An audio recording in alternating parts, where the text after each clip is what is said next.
Bumabati ako na isang magandang umaga sa lahat ng mga ating mga panauhin.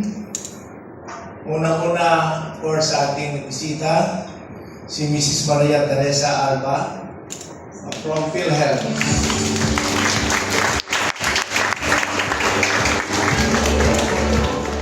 And Ms. Mochia Palma, also from PhilHealth.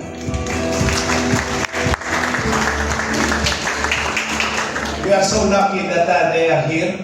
I hope every day the release of PhilHealth.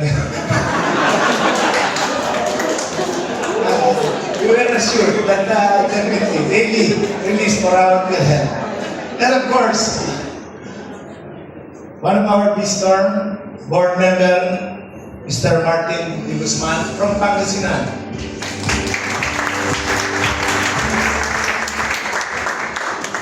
And of course, the global group of founders and board members, they're all here. Our partners, of course, Navigar and Lifrag. And friends in media, global officers and managers, and other special guests. And of course, we'll not forget our healthcare workers who are already on a daily basis, they are always here, our front lines in every day. Ladies and gentlemen, thank you for joining us here in Cabuyao as we celebrate this important milestone. In the story of Global Care Medical Center Group, we began as a family investment more than a decade ago, has grown into a mission to bring quality healthcare closer to the communities outside Metro Manila. When I joined Global Medical Center of Laguna, of course, my first motivation is personal. Of course, to secure the practice of my daughters, because during that time, they are just taking their training. That's why now they are already a doctor. My elders, Dr. Casey Silino Akdal. And other daughter is Dr. Silino de Belen. I will not forget the name Silino. Now I realize that the urgent need for advanced healthcare facilities in Laguna. With the dedicated teams of doctors, lawyers in my team, engineers, and business leaders, we opened GNCL in July 2016, proving that world-class care should not be confined only in big cities. From Cabuyao, we expanded to Canlubang in July 2017. Bay on November 9, 2018. For those who are here, they know that November 9 is very significant. If you want to guess that date, then you can ask someone there the significance of that date. Talisay on December 11, 2021, each hospital was more than just a building. It was a promise to serve communities that had long been overlooked, perhaps even neglected.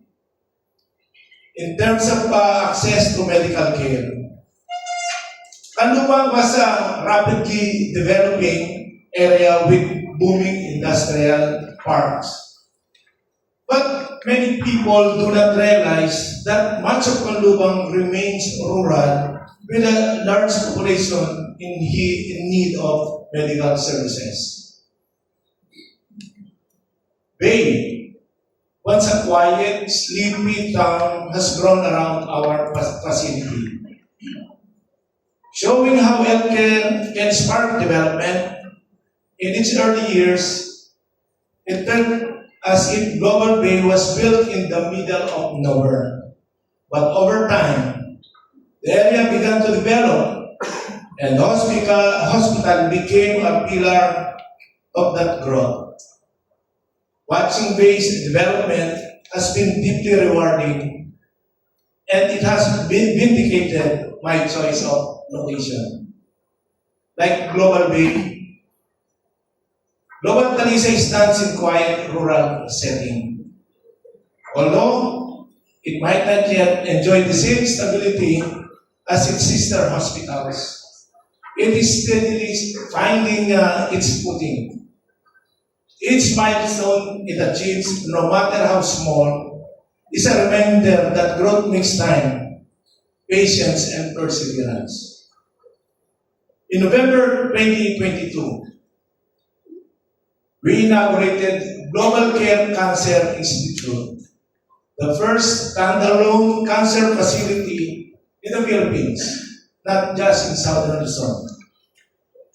GCCI was the fulfillment of dream to provide compassionate, specialized care so patients no longer need to travel to Manila for treatment.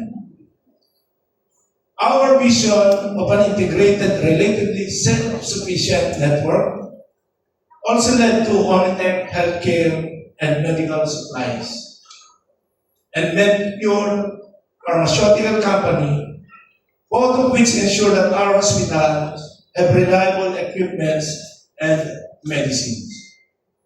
I firmly believe that hospital deserves to operate with flexibility, to make decisions quickly, and to avoid being trapped by monopolies that limit their option. Bringing Omnitech into the global network made it possible for our hospitals to focus on what truly matters, caring for patients, confident that their supply chain supports rather than constrains them.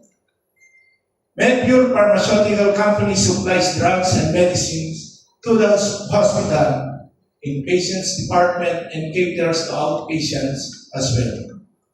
In 2025, it began developing our own house brand, something that I take quietly pride in. Each time I hear that our house brands are being used more widely, I'm reminded that it is not just about business growth.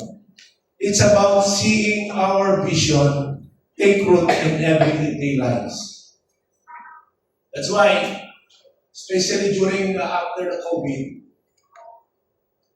the life during those times is very challenging. But I need to expand to reach out for those communities who are in need for the healthcare facilities. That's why in 2023, the Global Group welcomed Navigar and Lifrag Investment as partner. Before this happened, I sat down with around 42 interested investors around the world and say, it's their own ideas was about our future should look like. Some of them wants to buy us as a whole. I told them, no, that's not my direction. That's not part of my plan. And others push for a sharing of 80%. They want an 80% ownership in our hospital. We will remain as 20. I told them, no, I'm not comfortable with that kind of arrangement. I knew I had to stay true to the vision, even if it means saying no to them. Navigar just felt right because it is managed by a Filipino who truly understand the challenges and opportunities of doing business here in the Philippines and at home, as well as the urgent healthcare needs of our people. With Lifrag, what mattered most to me was that we shared the same vision: good governance, transparency, and a genuine understanding of what we are striving to build here. Equally important, Lifrag has a proven track record of growing healthcare platforms while maintaining quality. For LifHub, expansion is never just growth for its own sake. It is growth with purpose. Our partnership with Navigar and LifHub is not just about capital. It's about shared values. Together, we are creating healthcare legacy that will endure. While I cannot reveal all the details of our future plans yet, I can tell you that very soon, we will expand further across Southern Luzon, into the north and beyond. Through new facilities and strategic acquisitions, Navigar and LifHub as our partners, we will increase capacity in all global hospitals, introduce more specialty services to meet the growing needs of our community, and elevate our system to international quality standards. Altogether, what we have here with Global Group is a cohesive and strong ecosystem consisting of hospitals, specialized cancer treatment facility, pharmaceutical product supplier, a provider of medical equipment and supplies. Each entity within the Global Group carries its own unique identity, shaped by its location, its people, and the specific services it provides. Yet, what makes the group truly special is the way these entities work together.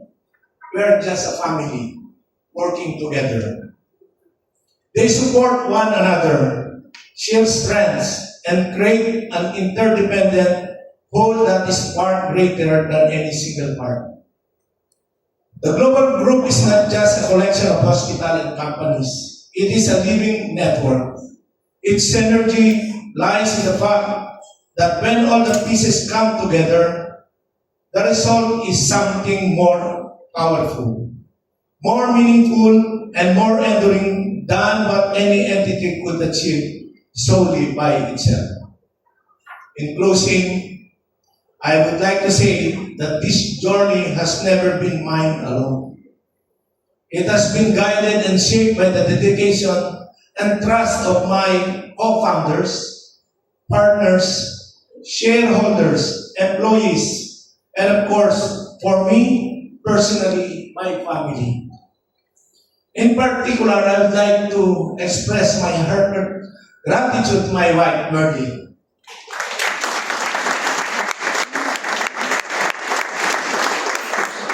He always understands me when I'm late.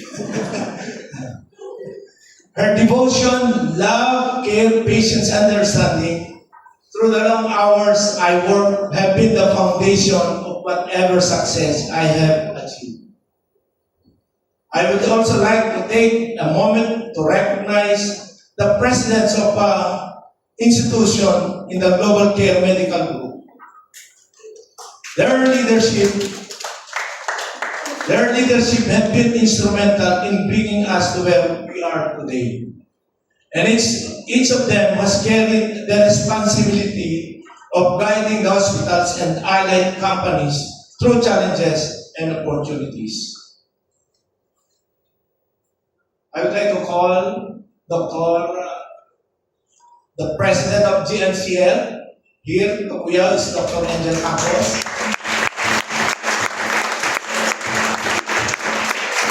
Dr. Mildred Alianto, president of GNCL Sanluba. Dr. Julie Peras, president of GNCL.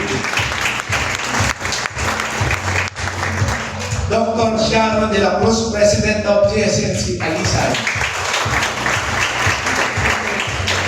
President of Cancer Institute, Dr. Sereno.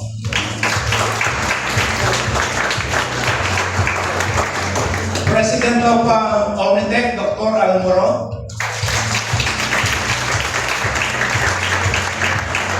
And of course, Dr. Priscilla Cuadra, the President of MEDCure.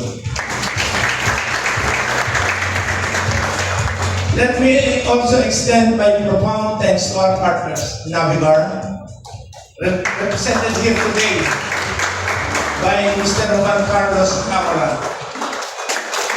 Hindi siya artista, mga artista lang. And of course, from Lipraga Investments, represented by Dr. Bijo Mohandas. First time that we met is in Dubai. Thank you for believing in the mission of Global Care Medical Center Group. Their support has been crucial in our efforts to bring high-quality medical care to the underserved and developing communities in Laguna and nearby provinces. This partnership underscores our organization's commitment to quality care, responsible growth, and service to regional communities. Our alignment gives confidence in the path we are taking and pride in the legacy we are building. And as I stand here today, I assure you, this is only the beginning. I firmly believe that the future holds even greater possibilities. And together, we will keep building, keep serving, and keep turning possibilities into legacies. And of course, I would like to acknowledge the presence of our co-founder in Pangasinan.